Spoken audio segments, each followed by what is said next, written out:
do job interviews.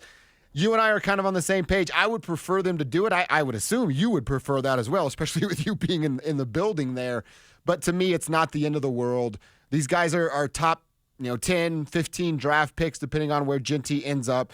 I don't know that a throw at a combine in spandex or a run in a combine in spandex is really going to change many people's opinions on those two players. The number of passing attempts, Kev, get me the number because I saw it on Twitter, and forgive me, I don't have it in front of me. But the number of passing attempts was like 507 or 607, whatever the number was over the last 2 seasons with Colorado. You don't think scouts have enough information of him throwing? Now, I do believe Shedeur may be getting some bad advice in this pre-draft process. I don't know who that's from. I'm not going to say it's from Dion. I'm not going to say it's from his agent. I just feel like, okay, there's certain places that you should compete. The combine, you don't have to throw. And I'll give you an example. And if I were an advisor to Shedeur, I would say this. Last year, J.J. McCarthy, now make sure I get this right. McCarthy came before Milton. Milton was right behind him. And Joe Milton went out there with a flipping howitzer and was throwing 85 yards effortlessly. When Mason and I were watching J.J. McCarthy throw, it was like, and he was trying to throw these like 15-yard out routes, and you could hear him grunt. I was like, is he pooping? Like, what's going on? I need to know here. Now Mark Schler's interested because I'm talking about pooping. But like, J.J. McCarthy was given everything he possibly could to throw a 15-yard out route. Mm-hmm. And then the next guy behind him, Milton, was flicking his wrist and it would go 85 yards. Yet J.J. McCarthy will still take into the first round. And Shedeur's arm is stronger than J.J. McCarthy's.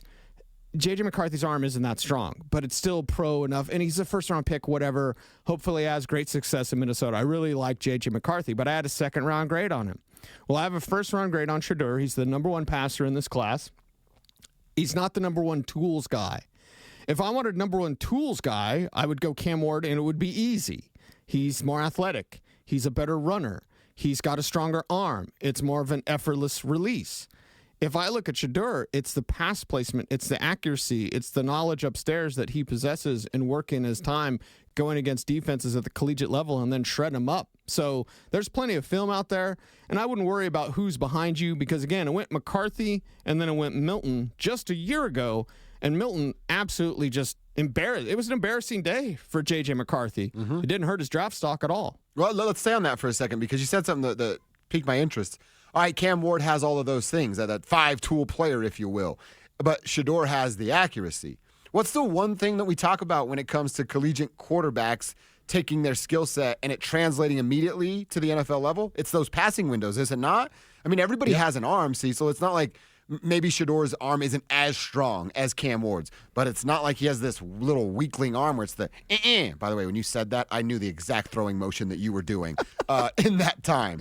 So it's not that big of a discrepancy between the arm talent.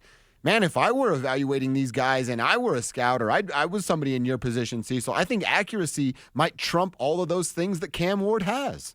Yeah, and it's pass placement on top of accuracy because accuracy numbers can be skewed in the college game because everything's short and wide open. But Shedeur, 40 yards downfield, can decide which shoulder to put on, and that is a decision. He's not just heaving it up there. No, it happens to be on the correct shoulder. No, he can do that. And again, I'm not a Shedeur fanboy. I do have him as my number 1 quarterback this year, but I have compared him to Teddy Bridgewater or Geno Smith or Andy Dalton. You know, that's the level of passer you're getting this year, and we have to grade the class as it is. Where was he at in last year's class? And I can't remember who said it, but he was going to be behind Bo Nix. Well, I wouldn't have graded him that way, but that's not. We don't have to talk about that. He's not in last year's class. He's in this year's class, and he's ahead of the class. And here's the point-blank period, God's honest truth. This is the most truthful thing that will be said about Shedeur Sanders at all in the pre-draft period by anyone out there. Right now, I'm going to tell everyone what that is. His interviews are about 1,000 times more important than anything he does at his pro day, would have done at the Combine, would have done at the Shrine Bowl. His interviews, because the questions about Shedeur, what are the questions about Shedeur? Arm strength, whatever. Okay, that's not really a question, although some question, it's not Cam Ward, whatever. He doesn't have a rocket arm, everybody. Not a big deal. Bo Nix didn't have a rocket arm. The questions are helicopter prime, right? Aren't those the questions? Exactly. So in the interview, Is Prime check? Prime, hey, somebody next to Prime. Marshall, Warren, Robert Livingston, whoever it is, somebody next to Prime, take the phone away, take the access away, because if you're at the Combine this week, I don't want to hear from Prime. If I'm a team interviewing Shedeur Sanders, I don't want to hear from Prime this week.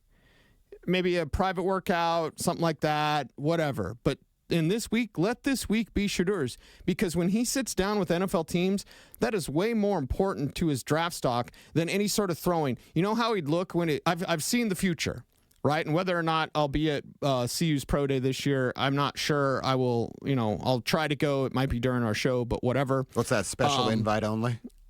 Exactly. Special gold chains only. I will say this. I've seen the future. Shedeur Sanders is going to look excellent at his Pro Day. Excellent. It's the Zach Wilson crossbody throw that got everyone at BYU. Remember they said, he's like Pat Mahomes. Oh, yeah.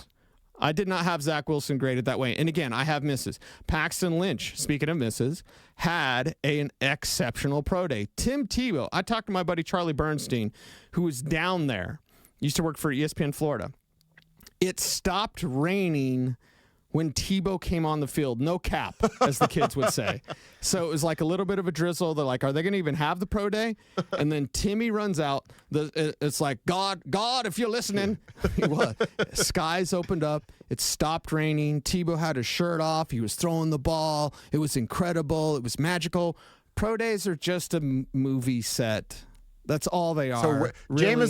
Jameis Winston can't even get the great Lord Almighty to stop him throwing from pick sixes, but Tim Tebow could get the rain to stop so he can perform for his Pro Day. Yeah, can the Lord above just put a pause on Dion's FaceTime just for this week? Please, Lord, let your kid be your kid, man.